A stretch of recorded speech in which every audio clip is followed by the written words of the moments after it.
Hello, sleepy friends. Someone in the group commented that I sound like I'm introducing a children's show. Sleepy friends. I prefer to think of it like the Super Friends because I'm super and you're my friends. That's literally my name. My husband, his last name is Super, so my name is Dawn Super. I run Positively Narcolepsy on Facebook and goingbeyondcoping.com, and on YouTube, Going Beyond Coping without spaces. Today I want to talk about suffering. Like when you have no saliva flow and your throat gets really dry and it's hard to talk. That's suffering. Qualifies. I want to talk about physical, mental, and or emotional suffering. It's something most people know at one point in their life or another, and the chronically ill know intimately. I'm not a doctor or a mental health professional. I can't tell you what will help you cope with your own personal suffering because I'm not you. But it's my hope and the reason I write this stuff to make these videos. Something in my story will resonate for you and you'll be like, oh, I never thought of it that way, or oh, I could try something like that. Put it through the you filter so that it applies more to you, adapt it and make it your own. And then maybe you can, find your own way to coping, or coping more than you already are, or coping better, and maybe, perhaps, going beyond coping into thriving and loving your life. I'm looking down at my notes because I just wrote this morning and I don't have it even close to memorized. My goal is to put these out every Wednesday, and I work part-time, a contract job. I'm a startup consultant, and I have a child living at home, and a dog, and a husband, and responsibilities, and this is my passion. This is what I enjoy doing a lot, and so that's why I'm here. If you have a hard time with video, I've posted this on my blog site, goingbeyondcoping.com. What happens if I don't think about my suffering now or in the past is the title of the video. YouTube, I believe, has auto captions now. I think I saw that on one of my videos. So you can read along the bottom if the captions are there, but if that's too difficult for you, or if it's difficult to sit and listen, you can go and read on the blog. I'll go a little deeper into the script too, because I'm winging this. And I'll probably skip over stuff and go on tangents.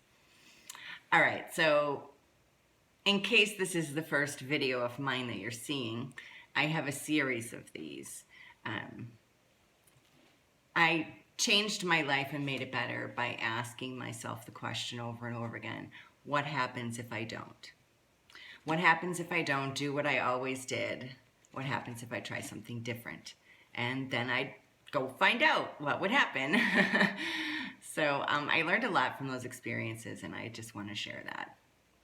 So you can find the other What Happens If I Don't on YouTube channel, Going Beyond Coping, no spaces, and on the Positively Narcolepsy page on the videos tab.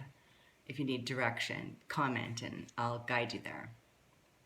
All right, let's see. So what happens if I don't think about my suffering? The quick answer, if you want to skip the rest of the video, is I feel better. I cope more. I don't like to deal in why something happened. Unless it's going to solve the problem, the why really isn't important to me. It's more the what. What was I thinking about and what could I do about it? I go into that a lot in a video that I did. It's also, the text is on the blog. It's called Killing the Monkey in Your Mind, Learning to Clear Your Mind Without Meditating. The text is on the blog and the video is on YouTube. It's too long for Facebook, I think. So yeah, it's like an hour long, but it's pretty detailed. There are many forms of suffering, and to be quite frank, I've been through a lot of them, like too many. Ridiculed and ostracized from 1st through 7th grade as a child. Abuse in many forms. I'm not going to get into that, but yeah, no fun. Undiagnosed with narcolepsy for 11 years. Slept like at the height of it 12 to 18 hours a day. Chronically ill for 38 years. I was just telling someone the other day I've had stomach problems since I was born. I've never been right in my stomach ever. The best I've ever been now with the diet that I'm on, autoimmune paleo diet, but still not good. I have 9 disorders. I have other stuff not worth counting, but still challenging, like costochondritis. I get it chronically, and it's where your ribs ache and it makes your breasts ache. I've been attacked by a dog. I have a full set of teeth marks on the back of one of my thighs, and 6, 7, 8 years later, it still aches on a regular basis. I've been abandoned repeatedly, mistreated, taken advantage of, and disowned by my firstborn child. I tell you all this not to whine or to compare myself to anybody else, but just so that you know, when I say I'm familiar with suffering, like deep pit in the soul suffering, like sobbing your eyes into your pillow suffering, I get it. I am not spouting platitudes. I've been there. I know. What I didn't know was what happens if I don't think about those things. Like what happens if I clean slate my life in my thoughts. So back in 2011, 2012, I hit rock bottom with my health and decided to take the opportunity to rebuild myself. I called it my supernova phase. I always find it humorous that some of the best advice that I got came from some of the worst characters in my story. And one of them was, only when you see your part in something can you change it. And he said, only when you see your part in this will it change. And I'm quite sure it was some meme or something they saw online, because they said it like it was an insult. But what it did was open my eyes to the fact that I was the only constant in all that drama and pain. I was the only one who was always there. All the other characters were extras. And that doesn't mean it was my fault. It just means the characters in my life were unsavory. And the door that I opened and let them in was my brain and what I thought about myself and what I thought about the world in general. Most of us suffer on a daily basis, and we think about it a lot. You almost can't help it.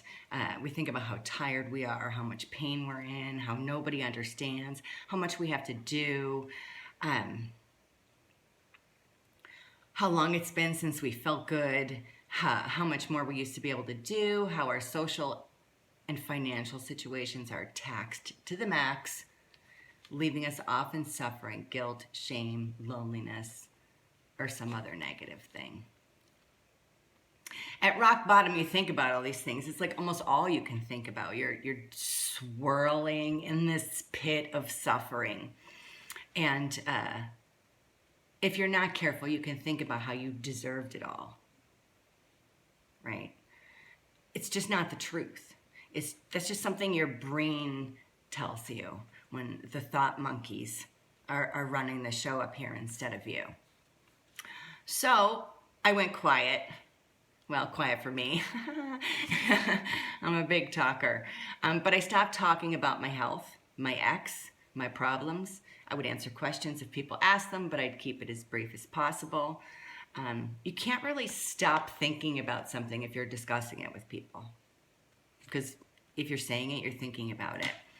So I got so sick of my story. I just got sick of telling it, like the craziness of it over and over. Just, it was like a broken record. I was tired of living it and tired of talking about it. So I stopped. Thoughts about my childhood would sneak in, a really miserable childhood. I'd remind myself that those things happened to me, but they didn't happen to this me. They happen to another version of me.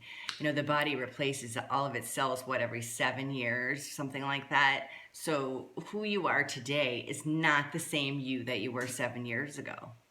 Even if you look the same, it's not the same you. Everything is new. So, I know better now than I did when I was a kid, obviously. If the same sort of situations happened, it would be easier to deal with because I know what to do now because I'm a grown up. And so that helps a lot to just put that aside and put it away. There's no reason to think about it because I'm not 7 anymore. You know, I'm almost 50. This March, I'll be 50. So something would come up and it would be like something from my past, and then those thoughts would generate feelings, and those were never good. This is always happening to me. If you say that, if you say this is always happening to me, please pay extra special attention to the next part of this because it's specifically for you, because that's who I used to be. I think about all the times it happened before. I'm sad. Now I'm sad. I'm weak. I'm aching. Nearly every time I needed to stop it, I reassured myself that I decide what I think about. So even though it happened again, I'm going to find out what happens if I don't think about it. If I just move on and not dwell and not analyze and just move on and make better choices. Fear pops up when you stop thinking about things. You tell yourself that if you can't figure out why it's happening, it's just going to keep happening again. But that keeps you in a victim state. So I like to do the whole, I'm leaping forward with my life and my choices, and I'm owning it. And if I turn out to be wrong, so what? It happens to everybody. Just pick yourself up and keep going. So I promised myself I'd never forget the memory of what happened. You know, the whole, those who forget the past are doomed to repeat it. I didn't want to forget it in that sense. I just wanted to put it deeper into storage so that it wasn't accessed. It's like put it in the attic. So you know it's there in case you need it, but you're not pulling it out every 5 minutes and looking at it. So for the next month, thoughts would come in and I would just say, no, it's not time to think about that. The experiment's not over yet. You can think about that again in another, 27 days when it's time. The 30 days is over and you're done with that. So, if that doesn't work for you, obviously put that through the U filter. But if you want to try this experiment and you're going to say to yourself, what happens if I don't think about my suffering either now or in the past? You have to commit to that. So you have to find a way to regulate yourself to make sure that you do it. And when the thoughts come in, you have to have your method of sending the thoughts out. No, we're not repressing, we're not shoving down, we're just refusing to think about that for the next 30 days. And, oh yeah, you got to pilot your meat suit for the rest of your days. So you might as well pop open the engine and tinker around a bit and see if you can make your life a little bit easier. Who doesn't want to have an easier life? So this was a game changer for me, not thinking about my suffering in the past. I felt lighter, happier, more capable, felt comfortable stepping into my new way of being, which led me to my next experiment, which was what happens if I don't think about my health suffering. So day after day, hell, hour after hour, I physically suffer. I just do. Even right now, I wrote this morning, and now, a few hours later, as I'm shooting the video, I'm tired. I could totally go sleep for like 6 hours right now. I'm in pain. It was a 2-3 this morning, but it's probably a 3-4 right now. I have no saliva flow, which is why you always get that smacking. I try so hard to be conscious of it, and I apologize if it drives you crazy. Hives here and there. Lady problems today. I mean, piled on. It's piled on. It's not just one thing or two things. I literally have 7 to 10 symptoms going 24/7. So it's easy for me to think about my suffering because it's always there, always, screaming for attention. But what happens if I don't think about my suffering? What happens if I only think about my symptoms and what I can do about them? So I tried it. I apply my coping skills as best I can. I do research on what I'm suffering from to try and see if someone's had success doing something about it. I ask people questions. I pause it in the group. Anybody deal with this? You know, how did you deal with it? But I don't think about the suffering bit of it. That part just is what it is. If I can't change it, I'm not going to think about it. So would I like to feel better? Heck yeah, who wouldn't? But once you know you can't, once you know you've exhausted everything and it's just the way it's going to be, then thinking about the suffering part of it is just adding fuel to the fire. You're suffering on Monday, you're suffering on Tuesday, you're suffering on Wednesday. There's no break when you have a lifelong illness. The suffering's not going to stop. It eases sometimes, gets worse other times, but you're stuck in the suck. I mean, it sucks. There's no other way to say it other than it sucks. I mean, there are some good things, some silver linings, but the truth of it all is that you're really strong to deal with that every day for as long as you've had your symptoms. So you can do this part of it too. If you haven't thought about it this way before, maybe you can now. When I have an episode of any kind, it tends to last a long, long time. I've gone months not being able to open and close my mouth properly from TMJ, stress-induced TMJ. I had months where I had my skin issue where 70% of my body was like covered in crazy, my skin looked like deep fried. I mean, it was really awful. And I had no idea what was going to happen. Like, is this going to be the rest of my life? I didn't know. But I certainly didn't want to sit in that. I didn't want to sit in there thinking, oh God, every day, what am I going to do? What am I going to do? What am I going to do? And I couldn't. I had to distract myself from that. I had to go somewhere else and do everything I could. See the doctor, get the medication, try the diet thing, look all over the place online to see if I can find something somebody tried that might help me. I had calamine lotion all stuck to my arms, and Epsom salt baths made everything worse. And so I just kept trying things. And eventually I was able to come out from underneath it. And I even got myself off the Zantac and Zyrtec that I had to take every day. You know, when you have narcolepsy, sleep-wake and histamine are connected. So anything connected to your histamine is connected to your narcolepsy in one way or another. Like, not speaking as a doctor here, but histamine, there are several different kinds, and imbalance is imbalance. So, but while I was going through those things, I didn't think about my suffering. I didn't whine to my friends, oh my God, I think I'm gonna die. I don't think I'm ever gonna get better.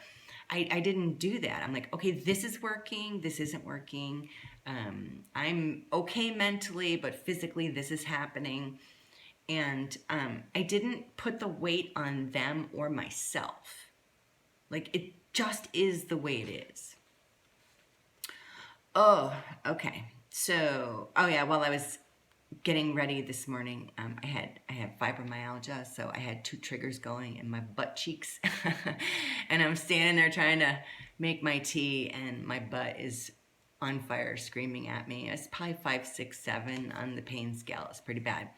So rather than sitting there thinking, oh my God, it hurts so bad, I just kept going with my tea and ignored it. And one cool thing about pain is that your brain can only pay attention to so many things at a time. So even if you have radiating constant pain, if you can get yourself distracted enough, you can forget that you have the pain for a few seconds, a few minutes, whatever. Try it. Get lost in something and just see. The longer you can go without being conscious of your suffering, the less you suffer. That's how it works. It's like if you have ever had a baby, like most baby stories are horrifying, and you know the parents are like how would you ever have a second kid after you went through that? But it's because you let yourself forget. Even if you can repeat the fact that you were in 22 hours of labor and your pain meds had worn off and you ended up having a natural delivery and she was stuck in there for over an hour, yeah, you let yourself forget because of the reward after is the beautiful baby and the happiness it brings you. And you can still do that even though you're not having a baby. You can go through your crisis, you can go through your suffering, but you can say, oh, but chocolate is still delicious and cuddles are still wonderful and there's still good stuff even though I'm stuck in the suck. So let's see. Another example of that is when you're crying. Like if you think back to a time where someone broke your heart or something was really awful and you're sobbing, sobbing, sobbing, and then your friend comes over and cracks a joke and you laugh through your tears. That is the magical stuff. That is what you want to try and tap into, is the laughing through the tears. Whether you're crying or not, that same sorrow of suffering is real. It's physical. If you have a chronic illness, you feel the suffering in your bones. There's no way around that. You feel it, but you don't have to live there. The more you can distract yourself from your suffering, or even acknowledge that, yes, it sucks, but it is the way it is, and I'm going to keep doing my best to keep coping and going beyond coping, that's where the magic lies. There was a time when I thought if I didn't talk about my suffering, that people wouldn't have the proper empathy for me. Like I needed them to know how much I hurt and how tired I was so that they'd understand and so they'd feel empathy for me. But I discovered that the opposite was true. When they saw how happy I was and how much I accomplished, despite the fact that I was suffering with 9 disorders, and I'm tired and in pain all the time, they have more compassion for me, more empathy for me. They're more helpful for me. And then add on to it that I put myself first. I really believe that self-care is health-care. And I discovered that by asking myself, what happens if I put myself first? You can really do a lot of change in your life by asking yourself that question. A lot of people struggle with ego and self-care, but if you think about the airplane analogy, the flight attendant always says, put your mask on first and then help other people. And you have to do that, because if you don't, you're always coming from a place of lack and want and need and crave, and it's cloying and heavy. And if you just give yourself a little bit, you get like rewards, like it's the best stock option there is. It's super easy to burn yourself out when you're chronically ill by not saying no and not, taking care of yourself, like doing for other people instead of you. And someone once asked me when I said, but they need me, the person asked, but don't you need you? And that's like, wow, yeah, I really do need me, because if I'm not here, I can't take care of anybody. So I take care of me first, and then I go help other people. And obviously you can see I'm trying to help all of you. So having the time to do that comes from giving time to myself to sit and meditate and color. And I got my little markers, barf rainbows, poop cupcakes. Happy stuff. You got to get it in. Where was I? I'm almost done here. So avoiding burnout is really going to help you. Avoiding thinking about your suffering is going to help you avoid burnout. One leads to the other. The more happy and grateful you are every moment that you can muster, the happier your life is, and the more good stuff you attract into it. So what happens if you don't think about your suffering or talk about it outside of necessity? Go find out. Give yourself 30 days and just see what happens. Make your life an experiment. Please like and comment on the video, share it. It'll help other people see it. And people need this stuff. This isn't the kind of stuff that you can get every day, this kind of encouragement. I do a daily email blast. It's called the Daily Dose for people with chronic illness. I do Motivation Monday, Transformation Tuesday, What Happens If I Don't Wednesday, Thankful Thursday, and Find the Joy Friday. And when I have the energy, I'll do Self-Esteem Saturday and Self-Care Sunday. If you'd like to sign up for that, there is a sign-up form. You can find it by going to my website, goingbeyondcoping.com, and just type DOSE in the search box, DOSE, and the sign-up form will pop in. If you can't find it, feel free to comment on the video. Maybe I'll add a link to it in the caption just so it's there. So check there too. I'm going to go to work now and I'll upload this later. And I hope you all have a great day. The choice is always yours.